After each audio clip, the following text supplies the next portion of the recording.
हमारे बाबा लोग बताया करते थे,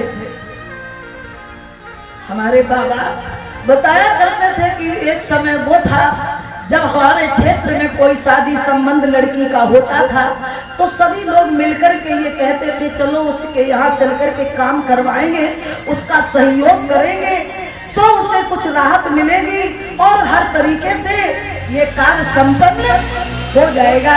अगर उसकी किसी तरीके से तौहीन हो गई तो सारे क्षेत्र की तौहीन।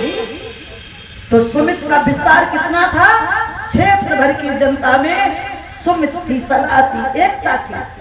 अब जब वो पीढ़ी समाप्त हुई दूसरी पीढ़ी आई तो कहने लगे पागल हो गए हमारे तुम्हारे बुजुर्ग। अरे बताओ क्षेत्र भरे को ठेका ले रखो है।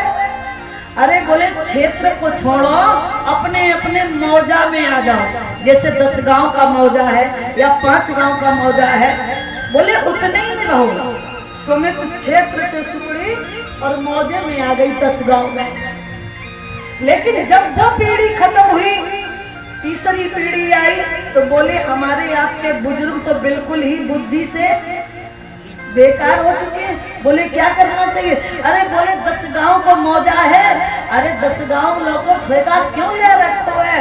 अरे बोले अपने अपने गांव में आ जाओ। सुमित कहाँ आ गई? गांव में समझती गई, अब गांव में आ गई। और जब वो भी पीढ़ी खत्म हुई तो जानते हो गांव में एक दिन वो था जब गांव के किसी भाई की बेटी की शादी होती थी तो पूरा गांव इकट्ठा हो करके और उसके कार्य में सहयोग करते थे और कहते थे कि अगर उसकी बेइज्जती हो गई तो हमारी आपकी बेइज्जती हो जाएगी। लेकिन जब वो पीढ़ी समाप्त हुई नई पीढ़ी और आई तो कहने लगे हमने, हमारे बाप ने पूरे गांव का ठेका ले रखा है। अरे छोड़ो इस ठेका को। और बोले गांव तो इतना बड़ो है, अब ऐसो करो अपने अपने भाइयों में आ जाओ। सुमित भाइयों में आ गई।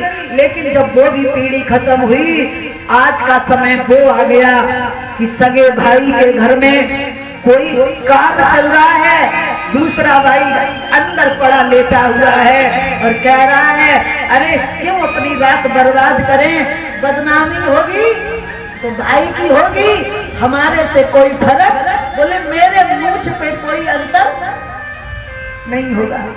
अब मूंछों पे अंतर कहां से होगा? अब मूंछे तो गाँव के हैं। भगवान की दया से